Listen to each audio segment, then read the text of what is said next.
Billy Wayne making himself comfortable, taking a pee. I like a horse that'll pee in the harness. Just makes him more comfortable. Can you imagine how uncomfortable he'd be holding that in all day? I always check the color of the pee, that make sure they're not tying up, and you can read a lot about a horse's health. Maybe even how much protein if you're overfeeding protein. And I do tend to feed protein. Yeah, I want a horse that's comfortable and relaxed enough to pee in the harness. And I tell you, this is not vet recommended. Maybe I shouldn't. Maybe I should stay in my lane. But I know people who will give a horse a small amount of Lasix before they work them. Like, especially right at home or something. Just so the horse really has to pee and gets used to peeing in the harness. And once they do it once, then they're comfortable with it. I don't know. I'm not a vet, but I don't see that to be too bad an idea. But I do like one that'll pee in the harness. Elvis is chill. We know that. What about you, Nick? Will you pee in the harness? What's that? What harness? What harness? I don't know. Well, it also means we're watering them well. And we're drinking ourselves if we have to pee often. So, you know, something to pay attention to. People think it's funny, but it's a reality when you're working horses. I like to drive with one hand. I don't even know why. I just find it comfortable. I drive with one hand when I can. Driving back in empty or even out with a hitch. In a tense situation, I'll put both hands on the line.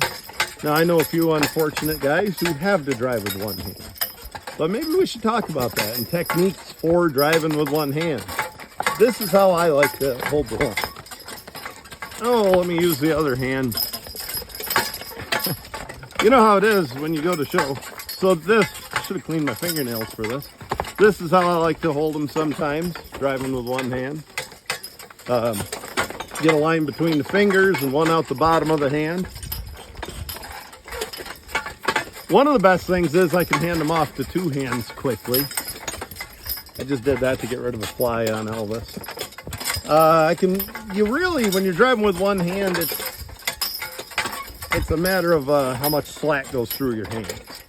And then you pick up the slack, squeeze, and pick it up. See that? Let a little slack slip through, squeeze, and pick it up. There's a lot of reasons to drive with one hand. Any old farmer was good at it because he had to run the plow levers or the levers on the binder or whatever he was working. And he learned to drive with one hand. Generally, they drove with left hand. I drive this way quite often with one hand. Again, it's a matter of letting the slack slip through. I guess modern folks would want to drive with one hand so they can work the phone with the other, which I literally do. But try not to be talking on the phone or, you know, looking at social media or something. But I am filming a YouTube channel here, and sometimes Nick's busy doing real work, and I film with one hand and drive with the other. That's not blood on Elvis's butt, by the way. That's a red berry that landed on there. I'll drive with one hand and show. See that? Red berry, not blood. just don't want people thinking we're savages here. Other techniques for driving with one hand, let's see. My dad drove like this a lot, and he could kind of steer a little bit. I'm not real comfortable like that. I'm not the man my dad was either. Generally, this is my technique. What else have I done? I used to do this a lot. I'll do my left hand so you folks can see. I used to do this, and then I could kind of let the bottom slide or the top, or I could steer one way or the other. For whatever reason, I don't do that as much anymore. How would I do it? Yeah, like that. I used to do that for years. I used to do this a lot. Again, I'll try to do it with a left hand. I'm not a left-handed person. How the hell did I do it, Nick? There we go. No, is that it? Yeah, like this. Okay. Fill my hand here. Like that. I used to drive like that a lot, and I found it comfortable, and I don't anymore. But but the line's coming up through. I'm sure your hitch teamsters, there it is. If you, whoa, Nick, jump on the other side where you can see it better and I can drive with my right hand.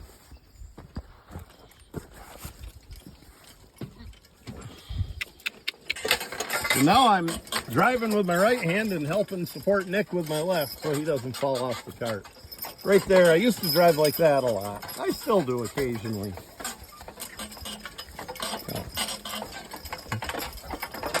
So yeah, driving like that. And I got pretty good at keeping a good amount of pressure on both horses. I guarantee I'm not as good as some of the guys that have to drive with one hand. But I don't know. I just find it comfortable and give one hand a rest for a while you do that. I'm sure that's another way. It's one of those deals. You ask somebody to get in an excavator that they run. What lever does what, and they don't know. You know, they run it 10 hours a day, but they don't know which way to push the lever for what. They're being a little naughty. They don't like the flies. And it's kind of that way with this. I don't know which way I grip and which way I don't. I have to think about it. And then when I'm thinking about it, it's not as natural as just grabbing them. So to steer around the corner, you can kind of grip and pull tighter. Now I'll keep a hold on Elvis. I'll let a little of Billy Wayne slide through. Now the other way around. And I can go right around the corner and keep them both tight. And give them both good support.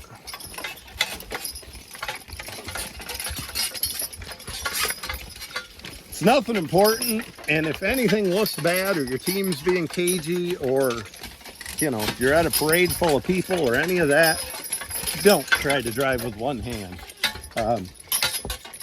But, you know, going out to the landing and, you know, maybe you got to reach down here and be doing something on your cart or picking up the tails of your lines.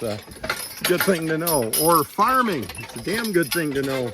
Running the levers on the shit spreader or something like that. There's always a place for it. So here's the toughest spot we drive through. Got to turn Elvis left and right. There we go, a little pressure and we got him through it.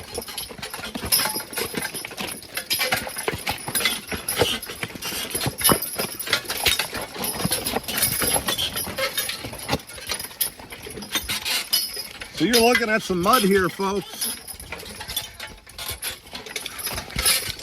This is the driest, safest way out of the woods, even with all that mud. It only gets worse. That's the only real muddy spot in the woods. But imagine what that would look like even with a farm tractor or a skidder. And I do know, and I'm the first one to make the argument with a skidder, that you can run that winch line out 100 feet. Reach stuff, but we've pulled, you know, more than a truckload of logs out of here, and it's several hundred yards beyond that muddy spot. You're not going to pull the winch line that far. You actually have to drive the tractor back here at one point.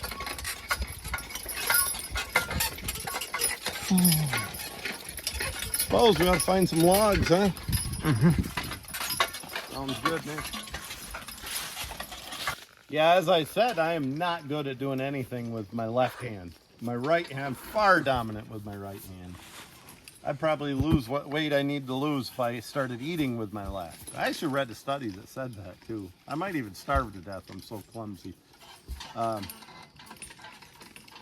Mike Tyson was pretty good with either hand. He came out of a fight once, and I hate to pick on Mike Tyson. I like the guy, actually. Of course, easy for me to say. I wasn't the victim of any of his crimes, but he came out of a fight and they interviewed him. He said, I'll tell you what, I was hitting him with my left, I was hitting him with my right. I'm amphibious. Of course, you know, he meant ambidextrous. Another time after he lost a fight, he said, I don't know, I just might fade to Bolivia. Old Iron Mike. Nick, you're just about amphibious, aren't you? You can write with your left hand or your right. You can do your... You don't really have a dominant hand, do you? Kind of your left. Sometimes, yeah. Yeah. I've seen Nick write, and he'll write halfway across the page with the left and change hands and write the rest of the way across the page with the right and do that through the whole page. My dad was about that way. And I believe all of my brothers and sisters, 6 of them, were left-handed. I'm the only right-hander. And our parents were both right-handed. I don't know if anybody cares about that, Nick. Let's get some logs.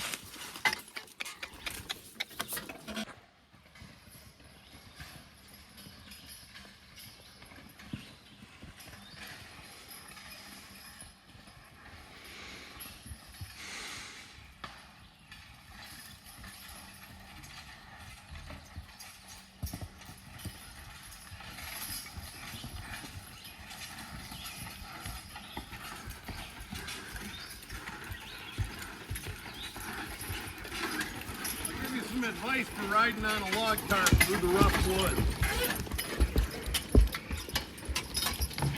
Whoa! Stand up straight. Sit up straight. You can lean, you're not a passenger, you're active, kind of like riding a horse. And when you stand up straight, you absorb a lot more impact. When you're slouched, you're a victim to every bump you hit. I'm always a big proponent of sitting up straight when you ride a horse. Woo. Woo.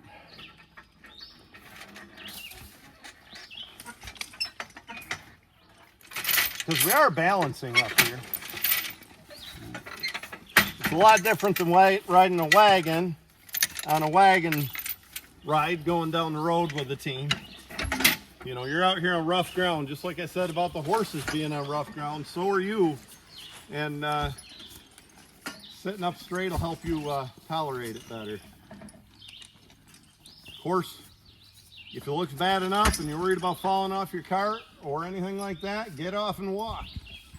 Safest thing you can do. Or a lot of times backing these carts up, I get off and walk. It's just that much less weight for them to move.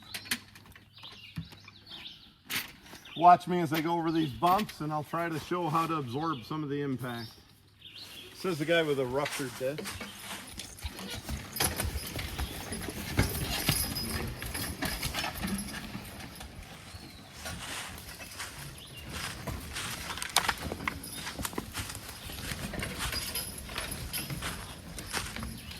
You're not just a passenger up here, actually. You have to actively think about how to move your weight and how to ride with these as these cars are going over bumps and things. Whoa. Most of the Amish I know stand. I don't know how they do it, but they stand. And they never get off and walk, even in a dangerous spot or something like pulling a hung tree down. I can't do that. And I don't like to stand that much. That does hurt my back. But when you stand, you kind of have those knees bent a little. You kind of have one foot forward and the knee bent a little, and the one foot will absorb the impact. The other one will guide you. Good job, Nick, killing a fly. But my gosh, I hit my head enough sitting down, say nothing about standing. Anyway, yeah, I don't know, it's been 2024. It's been all of 20 years that I hurt my back. Ruptured the lowest disc. It was bad. I couldn't do anything for like a month. I had to have help getting from my bed to the toilet.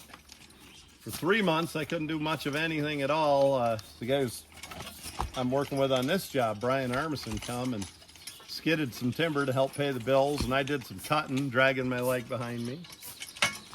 Once that got healed, I only had one other issue with that.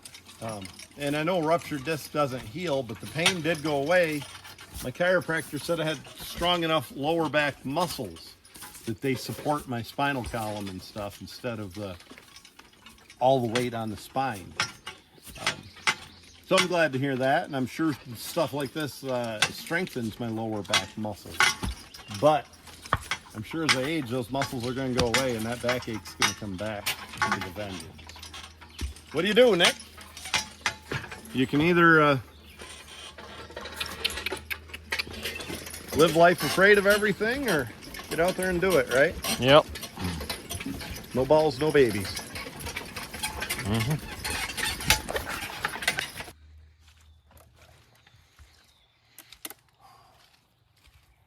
Well, back to logging hardwood. So we're gonna have to cut up more hitches. Step one will be to file this chainsaw. That's chain's about wore out and dull. I got a new chain with me if we need. I want you to look this maple log I'm sitting on. I want you to look this log over a little. Not the best log. You look, there's a lot of bumps all the way up through, probably ingrown bark. Not gonna have a real high value. That's the reason we're cutting this tree. So the trees around it do get a higher value and start growing. Another reason, about this size, I don't know, maybe not. Even if this was a good quality tree, we'd probably be cutting it because that's what the landowners want. They want it open for deer hunting. They feel like cutting this woods a little wider open, making it a little brushy for the first year where the deer have something to eat, and a little more wide open is going to help their deer hunting. So the customer gets what the customer wants. Of course, it isn't hard to twist my arm as a logger to cut a few extra.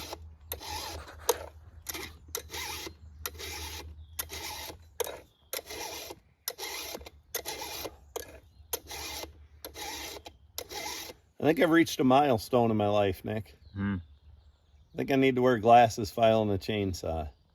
I guess it just makes sense. I need them for everything else. Lucky I can just I always sit in the same position, either like this or on the corner of a tailgate and file, and I kind of can tell by feel where to push that file and what the angles are. Yeah, but when I get up close like this, that's about blurry enough that I can hardly tell if the chain's on backwards or not.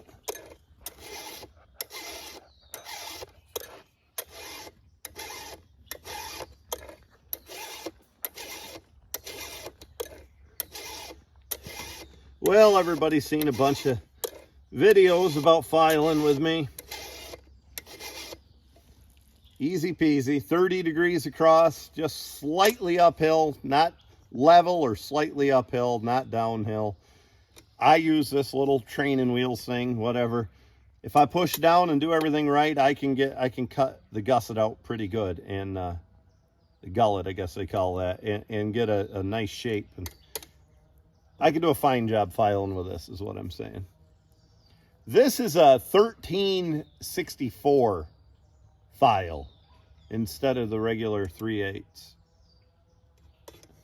No, I grabbed the wrong file. This is 3/8. Okay, it doesn't matter. It'll all work. A lot of times I use a little bit smaller file. It's probably what I ought to be using here now that the chain's wore out. Again, maybe I should be wearing glasses. I grabbed the wrong file.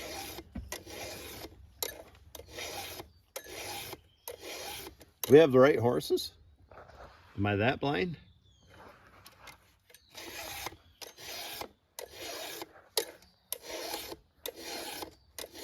Maybe I'll get a cool blues name like Blind Logger. Blind Willie Timber.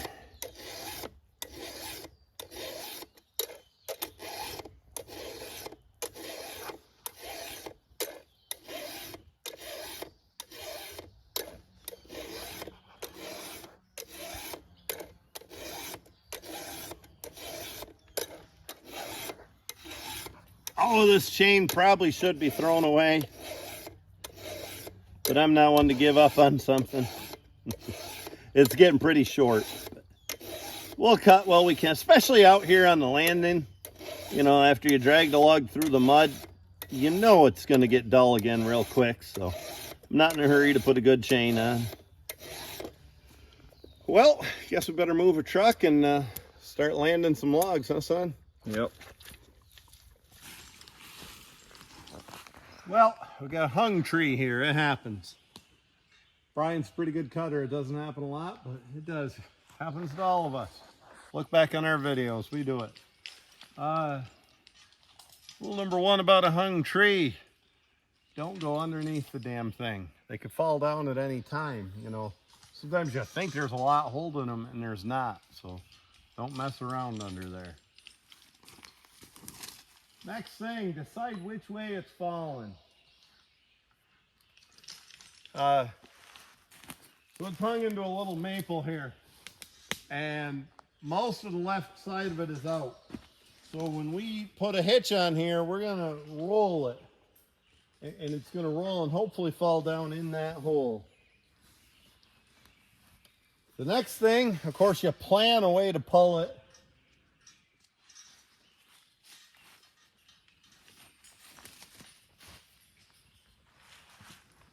I got a couple choices.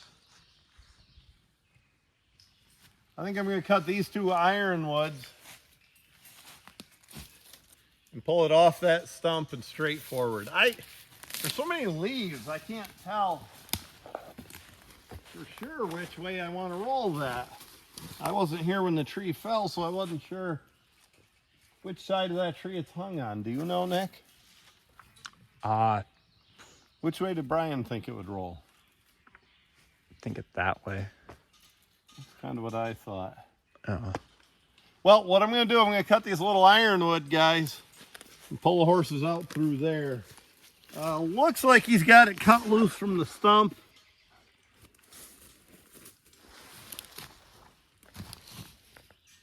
I might make a couple nips there just to make sure.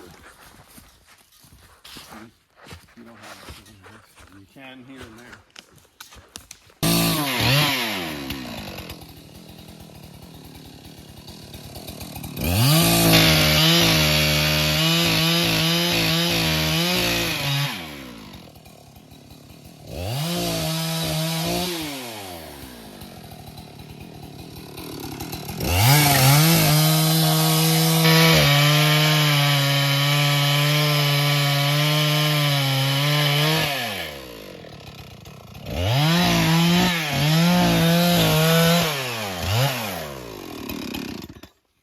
Shouldn't be any big deal.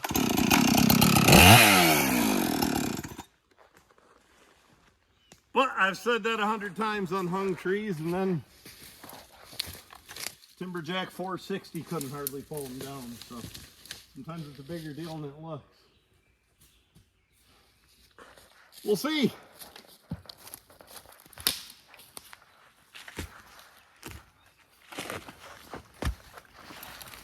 Like always, the horses are facing away from the landing. They're a lot less likely to get in trouble that way.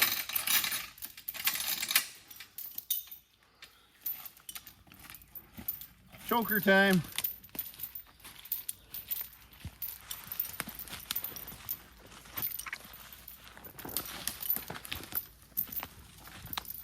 Well, the biggest indicator that tells me the tree should roll this direction, it's already starting to roll that direction. So, like you see it pulling away from the hinge and the stump that way. So we'll put our choker on. Just a little roll. We don't need a lot of roll. I find a lot of roll doesn't usually work with horses as much. Usually with skidders, not as much either, pulling a hung tree. I'll get the team down here and I will probably waka instead of ride. In fact, not probably, I will definitely. I don't ride when pulling a hung tree down. That can tip carts, it can knock you, shake everything and knock you down. I've seen the tree come down and the butt go 10 feet in the air and log carts go in the air. I highly recommend walking beside the team when you pull a hung tree down. My preference would be to walk on the side toward the camera, the left side, on Billy Wayne's side, since he's my newer horse, hasn't been logging as long. Give him a little advantage. he'd start a little better. The safer spot for me to walk is on the other side, so we'll pick safety.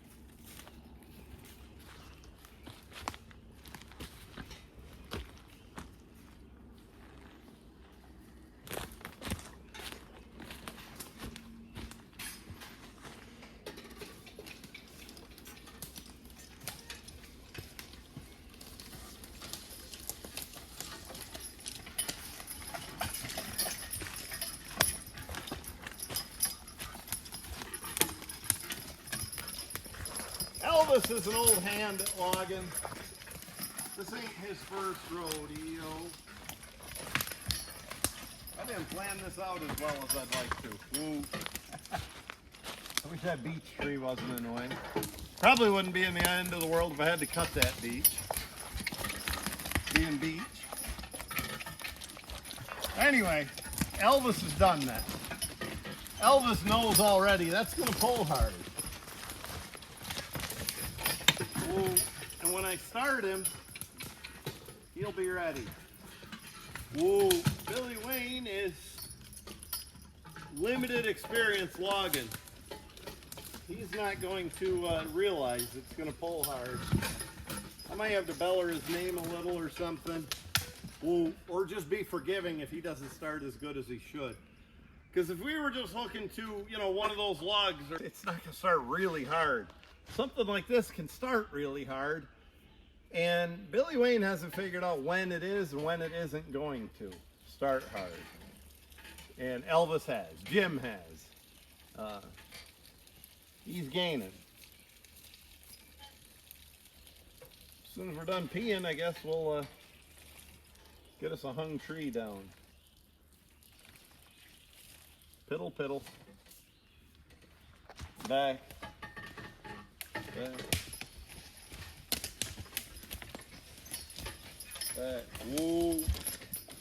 I could hook really close and really tight here, but I'm not going to. It just is a little safer for the cart to leave it hooked a little longer. If that tree wiggles around or something like that. They're very unpredictable. Billy Wayne. Here.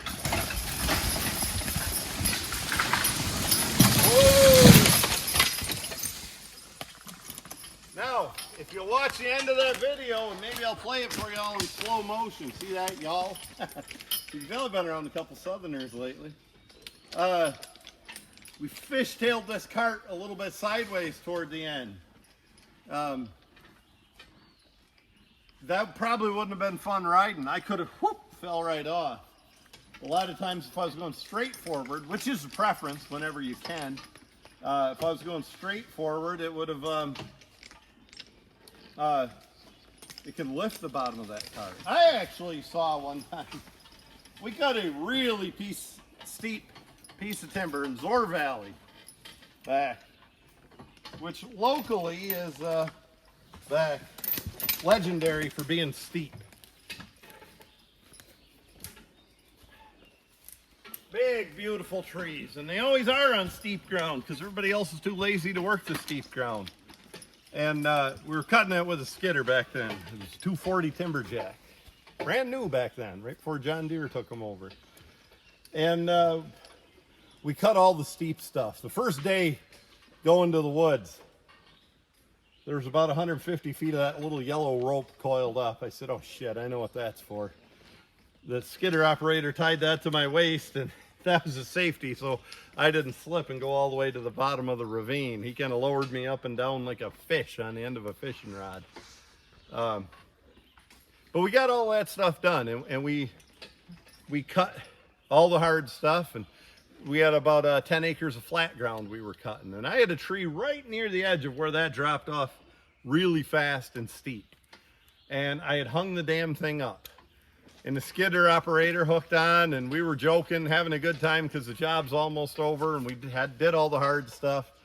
And I said, shit, that isn't hung up by much. My horses would pull that down pretty easy. And I honestly thought, you know, that's what entered my mind. And old Spencer hooked that skidder on, and he winched it just a little ways, and the bottom of that tree come right underneath the back axles and even the front axles of that skidder. And then the tree broke loose and come down, and it went over the edge of the bank, the steep bank. And when it did, the butt end that was wedged under the skidder came up and lifted the back of that skidder.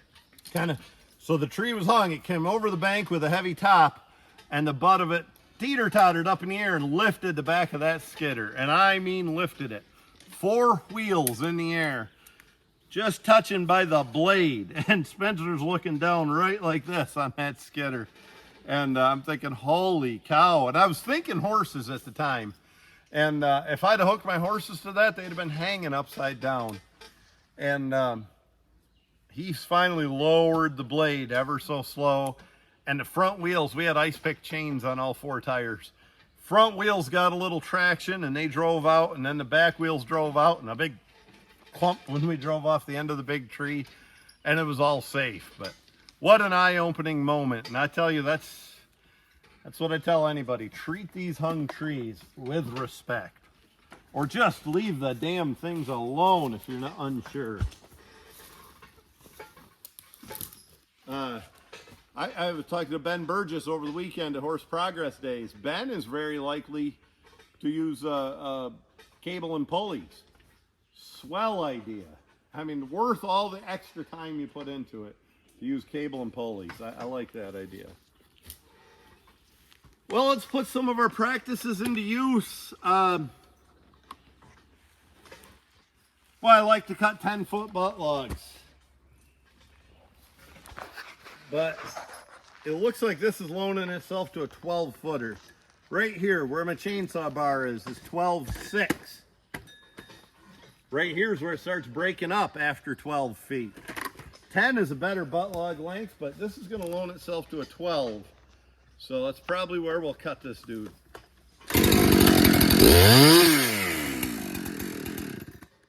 10 is your veneer length. Panel length is what they call it.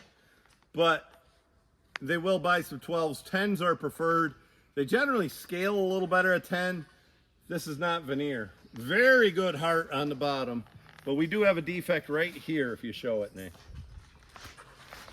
Right here. And I'm not going to cut that butt log an 8-footer. That's still a Prime Plus saw log grade as a 12-foot 6-inch log. And now we're into our lower grade stuff above this.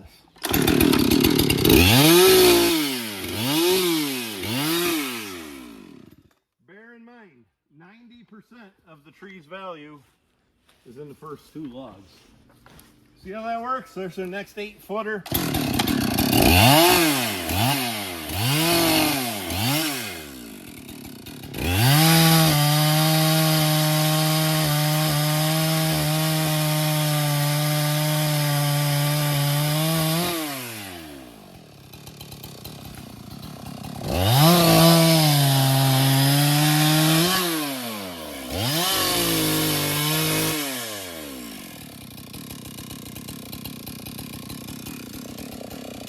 That's going to be close to getting another 8. In fact, nowadays these mills like 8 foot 8 inches for, yeah, maybe we'll even go with a 10.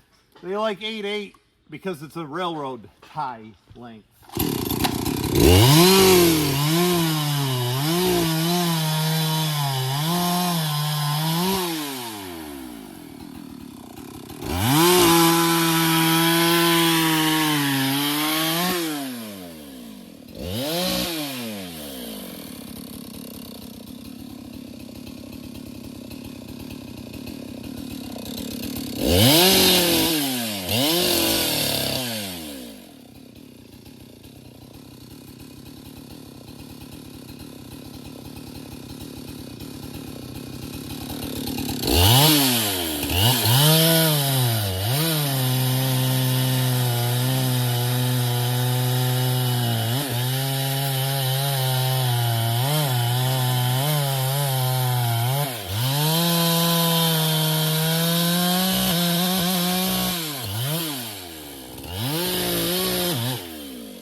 It's just before the heart starts to double. That's a lower grade log anyway. 1, 2, 3 knots on it, but worth skidding out.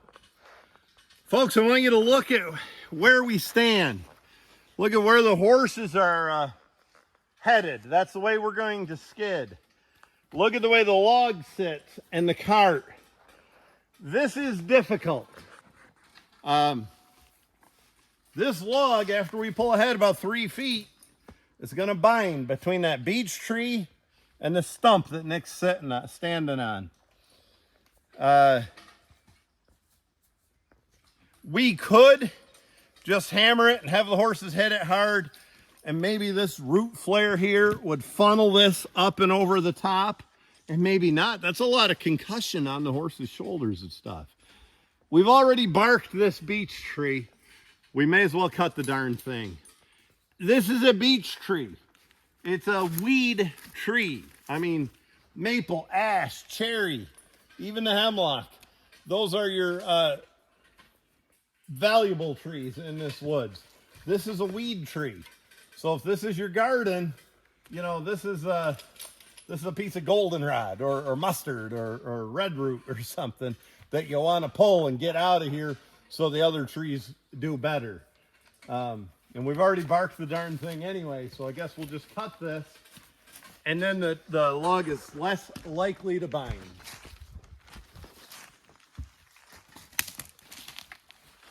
Where do we want to fall the darn thing, Nick? I don't know. Well, let's do the notch first trick. We've showed this in other videos. Notch last trick. That way we don't pinch the saw. First thing I'm going to do is make a back cut. Unusual. First thing we almost always do is make a notch. In this case, we're going to make a back cut first. Because if we made the back cut last, with this pressure, it's going to pinch the saw.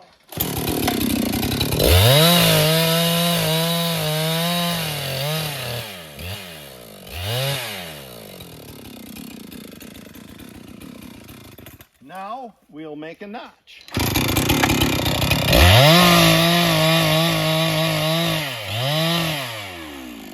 First we'll try to fall it the wrong way and hit the horses, huh? I think it should all be safe.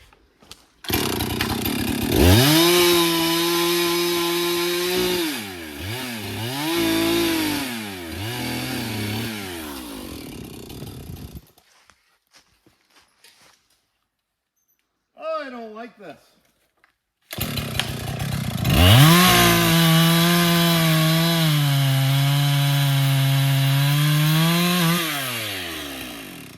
Now at least we know we're not going to bind here. I don't love the idea of this.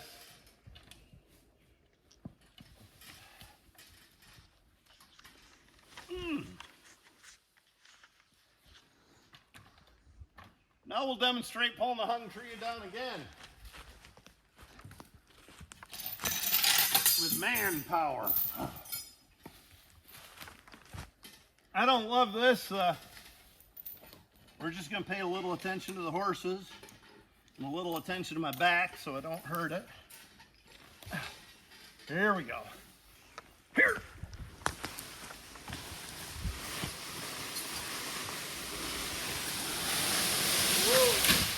Oh. Don't do that at home, folks. I don't care if you got good horses or not. They don't deserve that.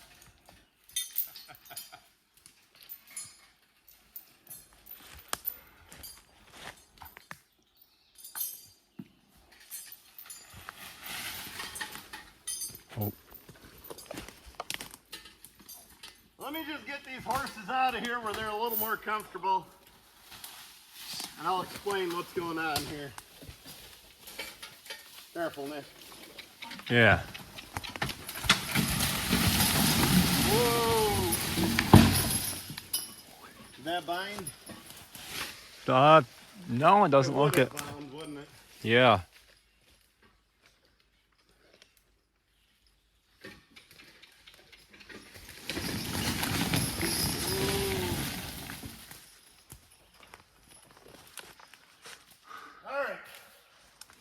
Mistakes were made.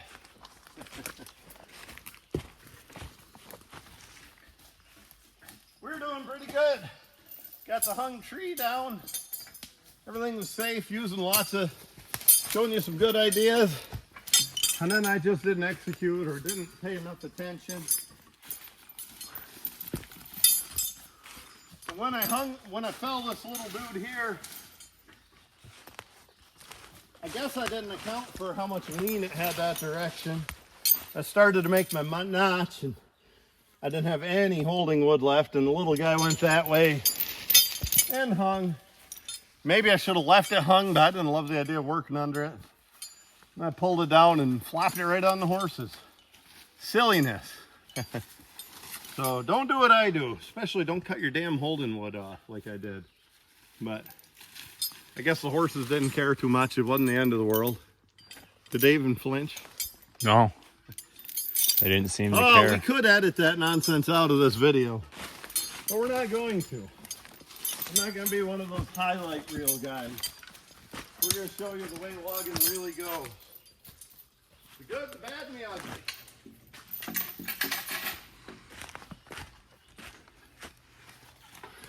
But it did work. We did have to cut that beech, and it would have hung up. That would have been rough on horses. The best idea is the idea I had before I ever hooked to this damn tree. I may or may not have said it on camera here. Best idea would have been to cut that beech tree first. Back when horses were out here safe. What the hell was I trying to save a beech tree for? You know, you want to save some maple and good trees. Why was I trying to save a beech tree? Why don't I just cut the damn thing and have it down and have everything easier and safer? So, lesson learned. Next time, you know, when there's a cull tree in the way, just cut it. It's better for the woods anyway. So. But here's what we're going to do next. We're going to pull on ahead, and I think there are places where we'll get this log up high and the cart down low, and we'll get us a good hitch. So I feel safe now. I'm going to ride on here. How safe should I feel after I just fell a tree on the horses? I don't know. I've never fell a real tree on the horses. By a real tree, I mean like one you're cutting for timber or anything. Oh, I've had, that might be about the biggest I've ever put on them, but I've had the little guys like this, little brush trees you're getting out of the way, fall on the horses lots of times. Sometimes I even know it's going to happen, and shit, they put up with it. You know, you're not going to hurt them if it just kind of whoop sets on them like that. And obviously, we didn't hurt them there. I'm making a mistake and then justifying it, Nick. What do you think of that? Yeah.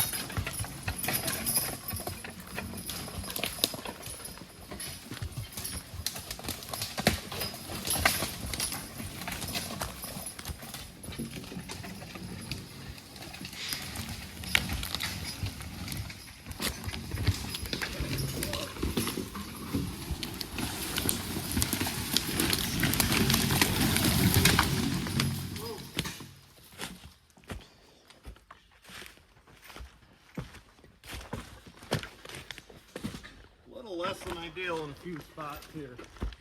I think if I go ahead 20 or 30 feet, I'll get the spot I'm looking for to hitch this better.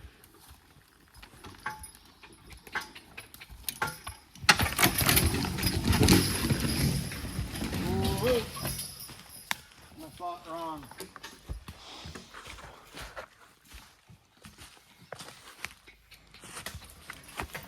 Whoa. Oh hell, Nick, we'll find a spot.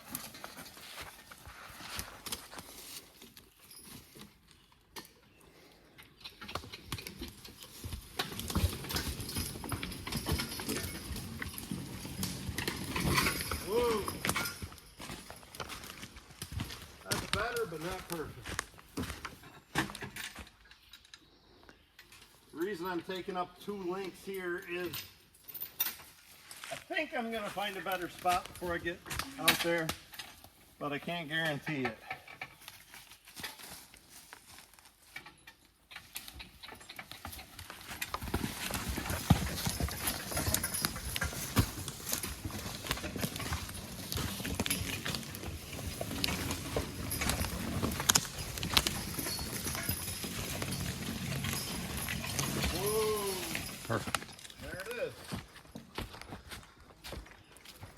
back. Oh, I was thinking about putting the old cradle hitch on here.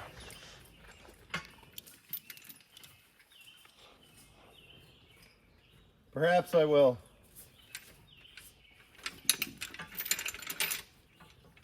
And we will use the other style cradle hitch. You know what? I don't know. Maybe I will. So here's what we do. Got a lot of work here, me and you. Put one choker on with a hook stopping around 3 o'clock. Probably down closer to 4 is even better. And then put the other end of that right up here. Here's what I do to get even better lift.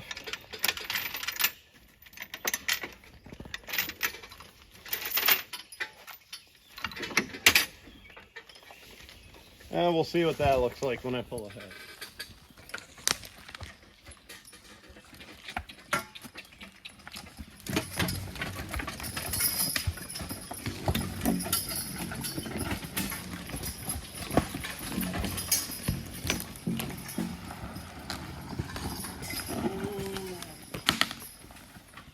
Why did I bother with the cradle hitch, you ask?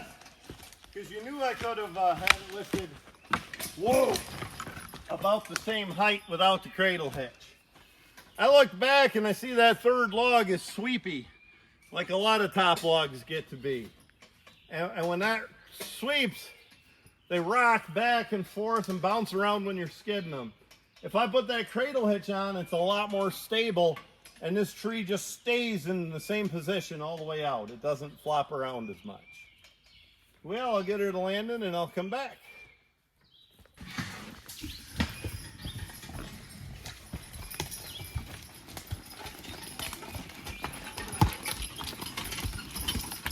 See you when I get back, Nick. Yeah.